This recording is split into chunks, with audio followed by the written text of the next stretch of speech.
Hi guys, I've had a few questions about cross-listing, so I wanted to walk everybody through the steps just one more time with a fresh video, and maybe seeing my face down in the corner will help you feel better about it. I also just wanted to reiterate about some of the course settings. So what I'm going to be doing is I'm going to be cross-listing my second period demo class into my first period demo class. Sorry, I'm refreshing. So down here I have, there's my second period, and I'm going to move it into my first period class. So the first thing is cross-listing is literally that. It's moving one class into another. So what I'm going to do is I'm going to open up both of these class periods. So I'm showing you the first option, which is the recommended way that I think you should do this. I'm going to open up my first period class and my second period class. Now, when I go to my first period class, the only thing I'm doing here is getting this course number. Why?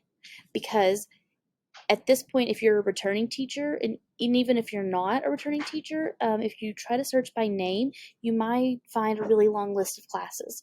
If you have this course number, it guarantees to pull up just the one class that you need versus having to search through a giant list of courses to find the correct course.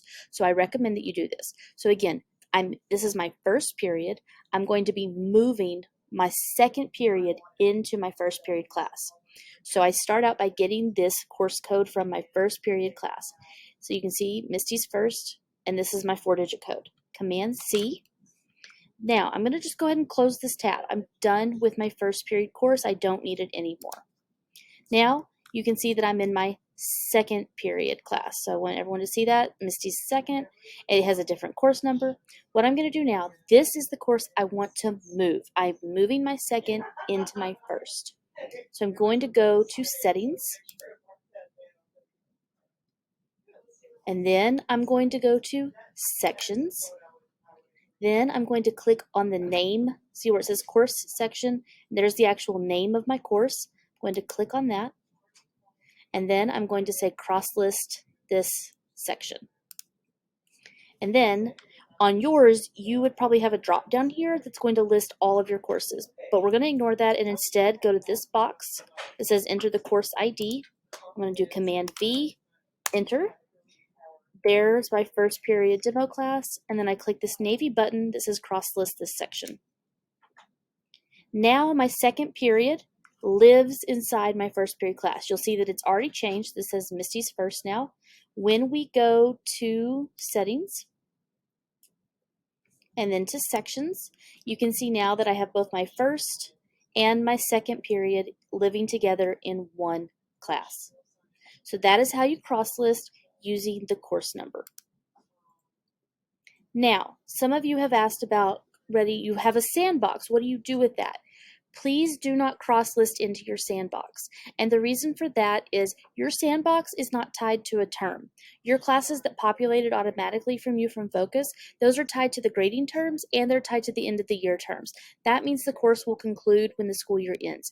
If you cross-list into your sandbox, those students stay active in that course even after the year ends. So you need to instead cross-list all of your classes that were created by Focus. Then you can copy the content from your sandbox into your first period class or second period or whatever. So the way I can do that is I'm in my first period class and I'm going to click import existing content. And then I'm going to select copy a Canvas course. And again, you can search by name, but this is also where it's helpful to have that course number.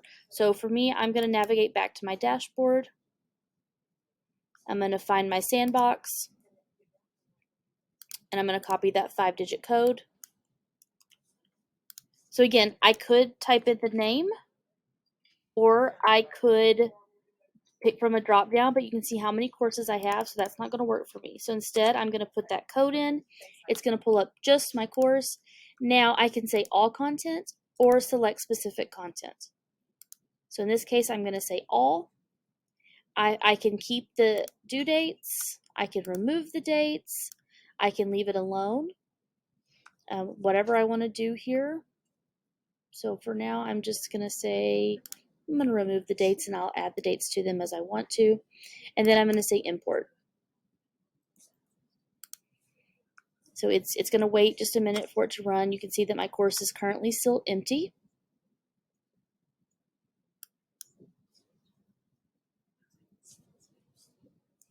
Okay, so things are starting to come over because there's my course card. There we go. Now my content from my sandbox has been imported into my first period class. But remember, my first period class is also my second period class. So now my students in first and second have access to all of this content. So that was just one more just brief video reminding you about cross-listing and showing you the steps, as well as about copying your content.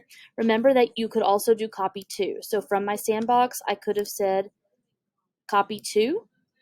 And then in that case, I would have used that same number for my course and popped it in here. And that would have then allowed me to copy it over.